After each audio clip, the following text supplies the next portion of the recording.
ସମସ୍ତଙ୍କୁ ନମସ୍କାର। ମୁଁ ଆଶା କରେ ଆପଣମାନେ ସମସ୍ତେ ଏହି ଦିନମାନଙ୍କରେ ଭଲରେ ଅଛନ୍ତି। ଏବଂ ଆସନ୍ତୁ ପ୍ରିୟ ବନ୍ଧୁଗଣ, ଆଜି ଆମମାନେ ଏକ ବିଷୟ ନେଇ ଆଲୋଚନା ମଧ୍ୟକୁ ଯିବା। ତାହା ହେଉଛି ବର୍ତ୍ତମାନ ଯୁଗରେ କିପରି ଜୀବନଯାପନ କରିବା।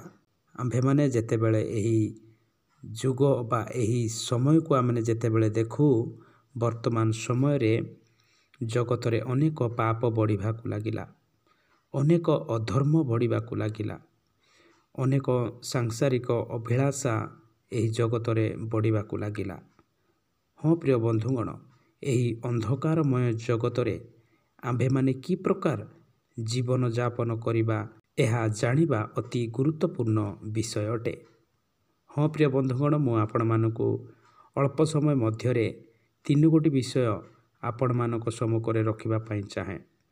ଆପଣମାନେ ଏହି ଭିଡ଼ିଓଟିକୁ ଶେଷ ପର୍ଯ୍ୟନ୍ତ ଦେଖନ୍ତୁ ଏବଂ ବର୍ତ୍ତମାନ ଯୁଗରେ କିପରି ଜୀବନଯାପନ କରିବା, ଏହି ସମ୍ବନ୍ଧରେ ଆପଣମାନେ ଜାଣିପାରିବେ।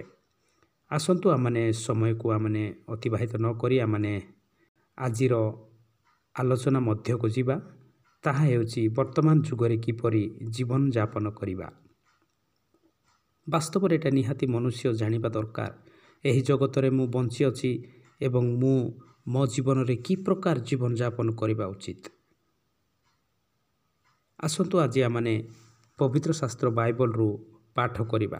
ମୋ ସହିତ ଆପଣମାନେ ଖୋଲନ୍ତୁ ତିତସ ପୁସ୍ତକ 2 ଅଧ୍ୟାୟ 12 ପଦ।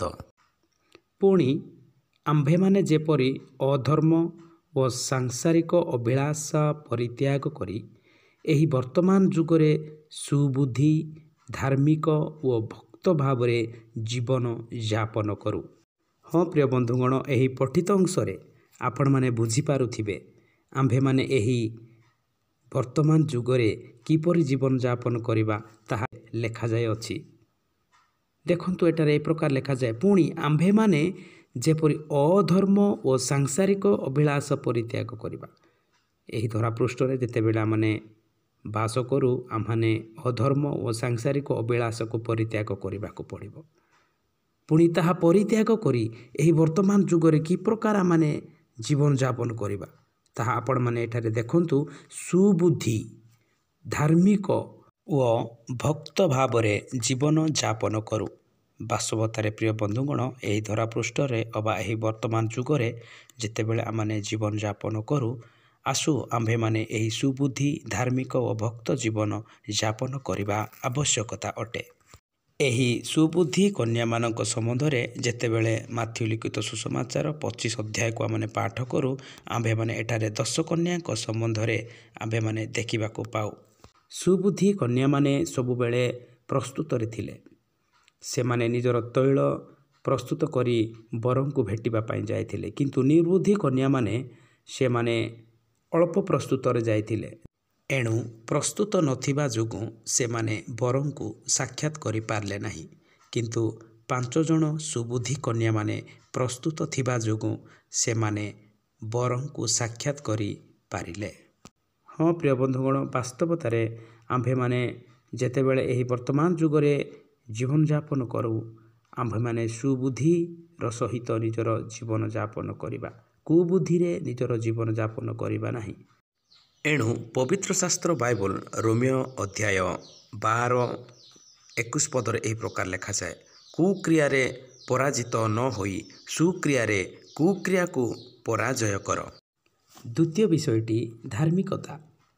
ହଁ ପ୍ରିୟ ବନ୍ଧୁଗଣ, ଏହି ବର୍ତ୍ତମାନ ଯୁଗରେ ଆମ୍ଭେମାନେ ଧାର୍ମିକତା ଜୀବନଯାପନ କରିବା ଆବଶ୍ୟକତା ଅଟେ।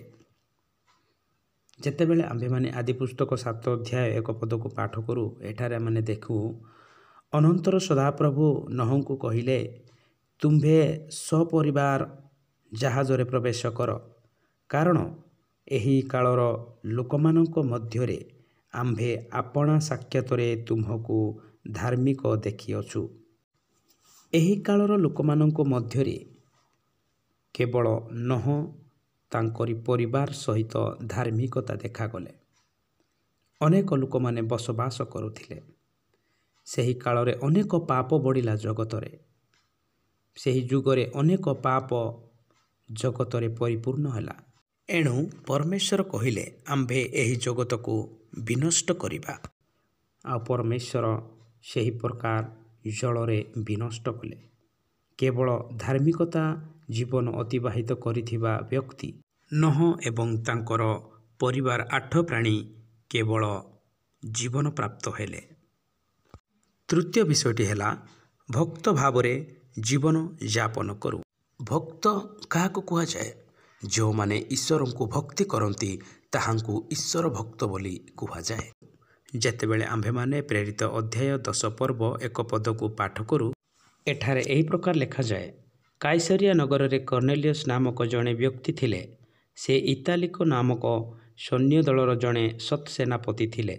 ସେ ଜଣେ ଭକ୍ତ ଆଉ ସପରିବାରରେ ଈଶ୍ୱରଙ୍କୁ ଭୟ କରୁଥିଲେ। ସେ ଲୋକମାନଙ୍କୁ ବହୁତ ଦାନ ଦେଉଥିଲେ ଆଉ ସର୍ବଦା ଈଶ୍ୱରଙ୍କ ଛାମୁରେ ପ୍ରାର୍ଥନା କରୁଥିଲେ। ବାସ୍ତବରେ ପ୍ରିୟ ବନ୍ଧୁଗଣ, ସେହି ସମୟରେ ଆମ୍ଭେମାନେ କର୍ଣ୍ଣେଲିୟସ୍ ତାଙ୍କରି ବ୍ୟକ୍ତିଗତ ଜୀବନ ବିଷୟରେ ଆମେ ଦେଖୁ। କାରଣ ସେ କାଇସରିଆ ନଗରର କର୍ଣ୍ଣେଲିୟସ୍ ନାମକ ଜଣେ ବ୍ୟକ୍ତି ଥିଲେ ଆଉ ସେହି ବ୍ୟକ୍ତି ସୈନ୍ୟ ଦଳର ଜଣେ ସତ ସେନାପତି ଥିଲେ। ସେ ଜଣେ ଭକ୍ତ। ବାସ୍ତବତାରେ ପ୍ରିୟ ବନ୍ଧୁଗଣ, ଏହି ବର୍ତ୍ତମାନ ଯୁଗରେ ଆମ୍ଭେମାନେ ଏକ ଭକ୍ତ ଜୀବନ ଅତିବାହିତ କରିବା ଆବଶ୍ୟକତା ଅଟେ। ଏଣୁ ମୁଁ ଆପଣମାନଙ୍କୁ କହି ରଖିବା ପାଇଁ ଚାହେଁ, ଏହି ବର୍ତ୍ତମାନ ଯୁଗରେ କିପରି ଜୀବନଯାପନ କରିବା। ପ୍ରଥମଟି ହେଉଛି ସୁବୁଦ୍ଧିର ଜୀବନ ଅତିବାହିତ କରିବା। ଦ୍ୱିତୀୟଟି ହେଉଛି ଧାର୍ମିକତାର ଜୀବନ ଅତିବାହିତ କରିବା। ତୃତୀୟଟି ହେଉଛି ଭକ୍ତ ଜୀବନ ଅତିବାହିତ କରିବା। ଏଣୁ ଆସନ୍ତୁ ପ୍ରିୟ ବନ୍ଧୁଗଣ, ଏହି ତିନୋଟି ଜୀବନ ଆମମାନଙ୍କ ଜୀବନରେ ଧାରଣ କରିବା, ତେବେ ଆମ୍ଭେମାନେ ଈଶ୍ୱରଙ୍କ ରାଜ୍ୟର ଅଧିକାର ପ୍ରାପ୍ତ ହେବା। ଏଥିସକାଶେ ପାଉଲ ତିତସଙ୍କ ନିକଟକୁ ଏହି ପତ୍ର ଲେଖନ୍ତି, ପୁଣି ଆମ୍ଭେମାନେ ଯେପରି ଅଧର୍ମ ଓ ସାଂସାରିକ ଅଭିଳାଷ ପରିତ୍ୟାଗ କରି ଏହି ବର୍ତ୍ତମାନ ଯୁଗରେ ସୁବୁଦ୍ଧି, ଧାର୍ମିକ ଓ ଭକ୍ତ ଭାବରେ ଜୀବନଯାପନ କରୁ, ତେବେ ଆମ୍ଭେମାନେ ପରମେଶ୍ୱରଙ୍କୁ ସାକ୍ଷାତ କରିପାରିବା। ଏଣୁ ଆସନ୍ତୁ ପ୍ରିୟ ବନ୍ଧୁଗଣ, ଆଜିର ଏହି ସଂକ୍ଷିପ୍ତ ଆଲୋଚନା ମଧ୍ୟ ଦେଇ ପ୍ରଭୁ ଯୀଶୁଖ୍ରୀଷ୍ଟ ଆମ୍ଭମାନଙ୍କୁ ସମସ୍ତଙ୍କୁ ପ୍ରଚୁର ଭାବରେ ଆଶୀର୍ବାଦ କରନ୍ତୁ।